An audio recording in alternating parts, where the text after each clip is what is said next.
There are just so many myths about pregnancy. So today it's time to set the record straight with facts backed by real science.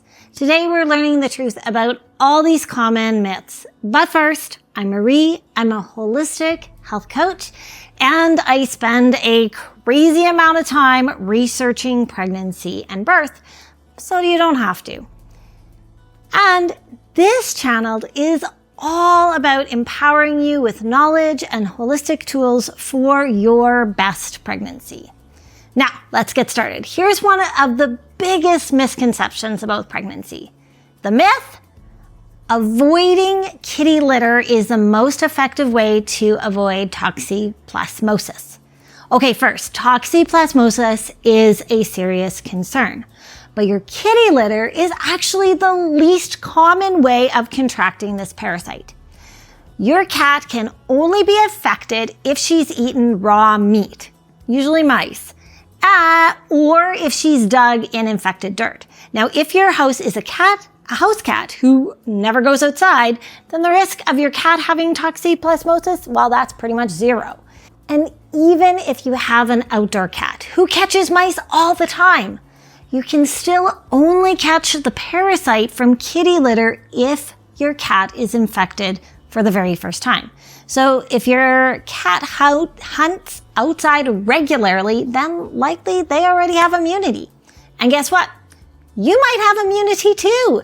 The CDC reported that 23% of the population already have had toxoplasmosis.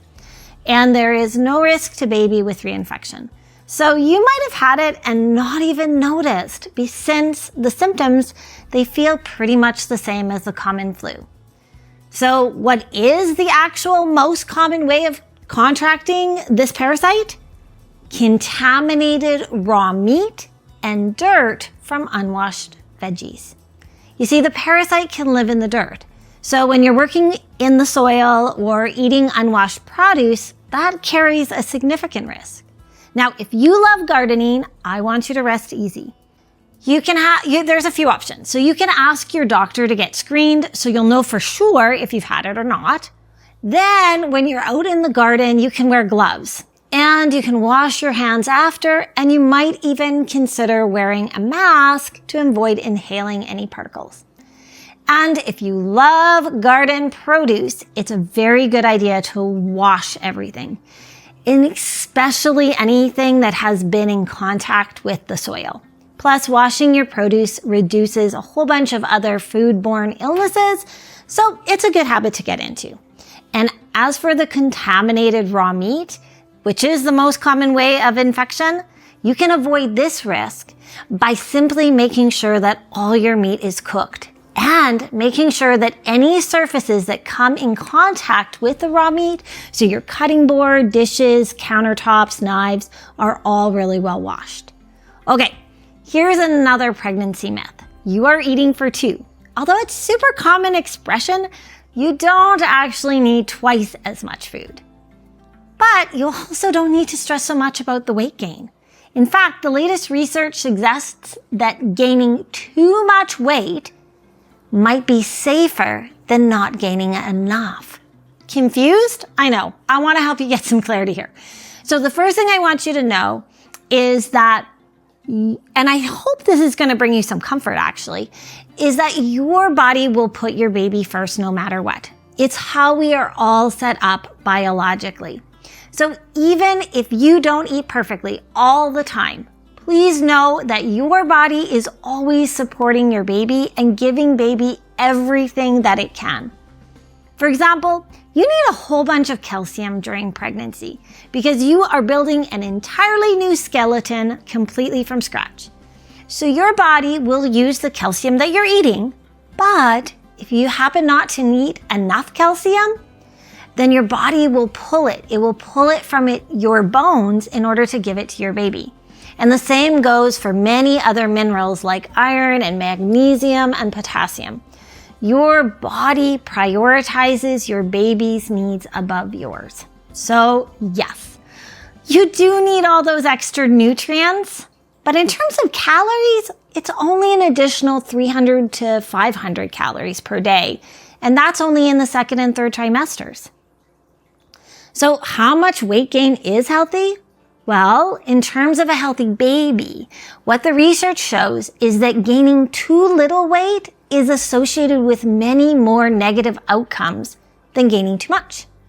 For example, small gestational weight is linked to breathing troubles, issues with baby being able to regulate their blood sugars. So it's just harder on babe. And it's important to remember that weight gain during pregnancy often happens in fits and starts, and it's not usually a steady increase.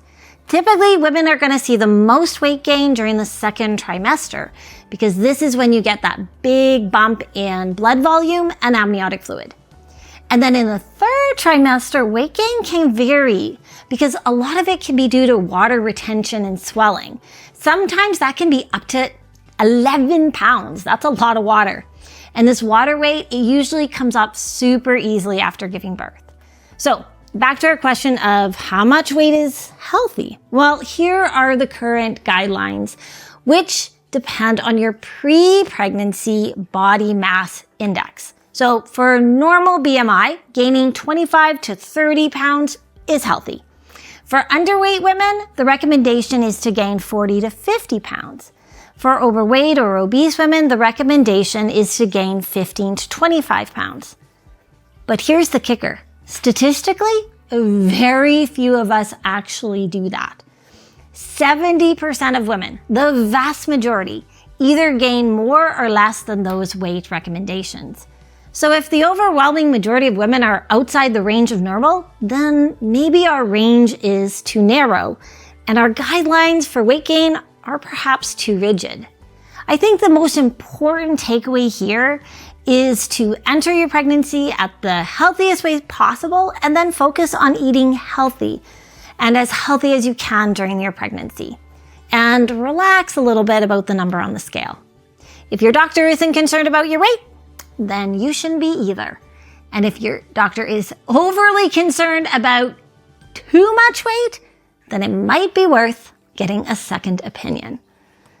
I am a big advocate for finding a healthcare provider who is supported and aligned with you. Okay, our next myth is a bit on the fishy side. But first, if you want to make this pregnancy the best experience it can be, please subscribe to Birth Bliss so you never miss any of our future videos. Okay, so this myth is about pregnancy and avoiding eating fish. So here's the real deal. Many fish have mercury, and mercury is bad, like very bad. It's bad for you and it's bad for your baby's brain. However, fish are also our very best source of omega-3 fatty acids, also known as DHA. Omega-3s are super good for your baby and very important to baby's brain development. So how do you get the benefit without the risk? Well, it's true that fish contain both mercury and omega-3s. The amount of each depends on the type of fish.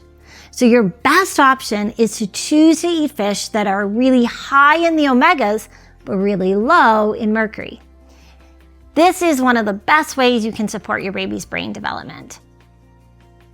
And if you want more tips for a smarter baby, I made a whole video about it. You can check it out over here. Okay. Now, to help you make that fish question way easier, I have made you a chart. It maps out the mercury versus omega-3 DHA. So you may want to screenshot it, and I'll drop something down below so you can get a PDF version. All right. So you want to aim to eat fish from the top quadrant, fish like salmon, herring, and sardines, which are high in omegas and low in mercury. And speaking of fish, what about sushi? As one of my pregnant mamas asked me, but I eat sushi all the time normally and it doesn't make me sick, so why can't I eat it now? I am guessing that like her, you've probably been told it's best to avoid sushi. Like many of the food restrictions in pregnancy, this one comes from concerns with food contamination. And yes, foodborne illnesses are real and they are a valid concern. But are they any more dangerous in pregnancy than at other times? with toxoplasmosis, then yes, super dangerous for baby in the first trimester. But with other illnesses like Salmonella, E. coli, Campylobacter, these 3 are honestly no worse during pregnancy than at any other time. All 3 will cause you to feel sick, like you have a super bad stomach flu. We're talking nausea, vomiting, diarrhea. Sucks. Raw fish carries the risk of Salmonella and Campylobacter. But getting it in pregnancy is no more or less dangerous to your health or to baby than at any other time. Neither of those illnesses directly affect the fetus. And a little aside, there is a strain of Salmonella bacteria that can pass through the placenta barrier, but it is a strain that is not found in North America. So eating raw fish isn't really any more risky now during your pregnancy than it was before. However, if you're already feeling crap with morning sickness or pregnancy exhaustion, then you might not want to risk getting sick and feeling even worse. So you might decide to opt out. But if you love sushi and you're like so missing it, you deserve to know that eating it during your pregnancy, science tells us it's no more or less dangerous than at any other time. All right, but fish isn't the only thing pregnant women are told to avoid. Many women and many people think caffeine should be avoided during pregnancy. In fact, even OBs can be split on this issue, with some recommending giving up coffee entirely and others advising that moderate caffeine is okay. So what does the research say about this one? This is the one time where we actually have a placebo-controlled double-blind study.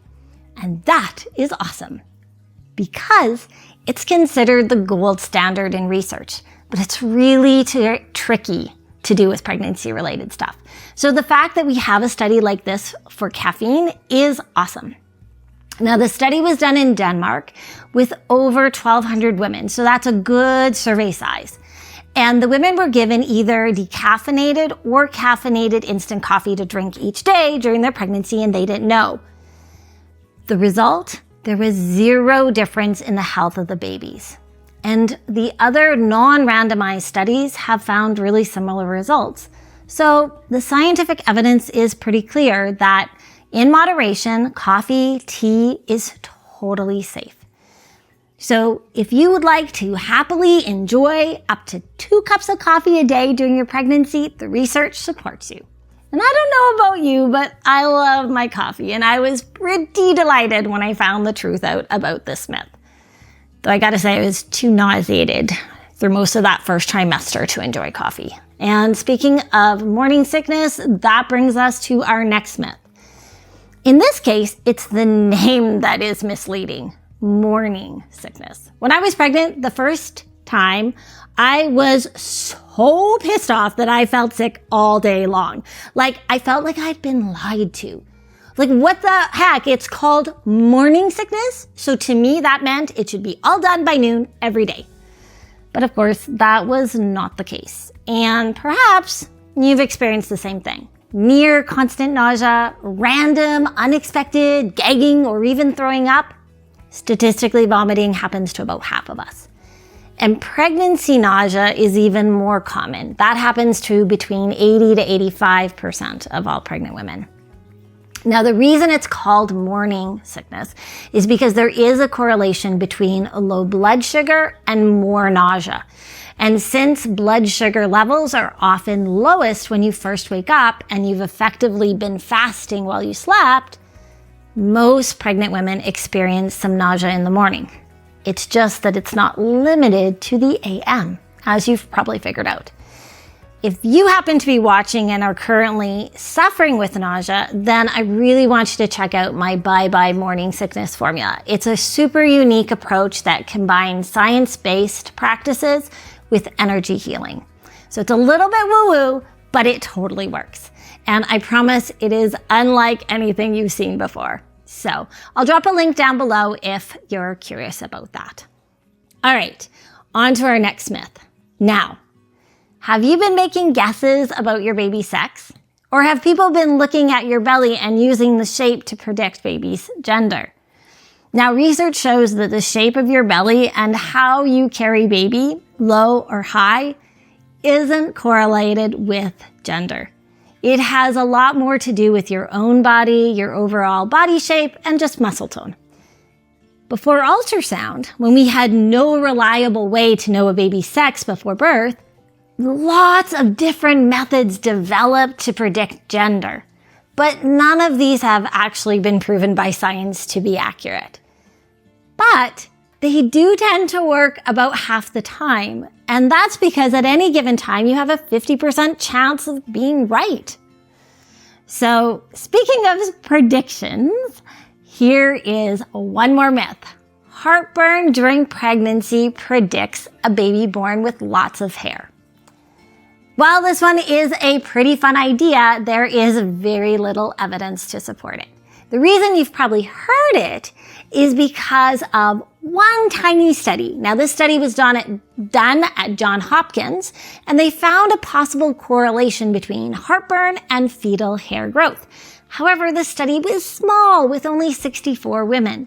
To know for sure if there is a hormone connection that causes both the relaxation of the lower esophageal sphincter and fetal hair growth, well, we just need more research. Okay, another common myth is about baths and hot tubs. It's often said that the hot water can harm the baby. Here is the truth. Hot temperatures are not safe for babies, and this is because baby can't regulate their temperature while they're still inside you. Now, the most risky period is in really early pregnancy, between 6 to 9 weeks. This is when baby's neural tubes, closure is happening, and that risk occurs when mom's body temperature is above 101 degrees Fahrenheit or 38 degrees Celsius. But as long as your core body temp remains the same, then baby is safe. So warm or even hot water for short periods won't be enough to raise your core temperature if you keep it short. Now, the American College of Obstetricians and Gynecologists advises pregnant women to keep the water temperature below 100 Fahrenheit or 38.8 Celsius and to limit the time spent in hot tubs to no more than 10 minutes. So, if you are in the warm water, you just have to pay attention and you need to hop out if you start feeling too warm. To be extra cautious, you can just stay in the hot water for 3 to 5 minutes. Or if you really want to be cautious, take your temperature before the bath and then every few minutes to make sure it stays low. So here's the takeaway. If you really love hot baths, you can still have them. Just take really short ones. There is a mineral spa close to my house, and I got to say that floating in the warm water was one of the highlights of my pregnancy. It literally felt so good. To make sure I stayed safe, I got out of the water about every 5 minutes to cool off. And after about 15 to 20 minutes of cool down, then I'd go back in. If you do the same, you can keep your baby safe and enjoy the warmth. And as an aside, hot showers do not change your core body temperature, so have those showers as hot as you like. Now, I'm curious, what's been your experience? Have you heard these myths? Let us know in the comments. And if you want to deepen your bond with baby, please watch this video. It's all about 6 things that your baby loves when you do them prenatally. So be sure to like, share, and subscribe for more pregnancy goodness, and I will catch you over in the next one.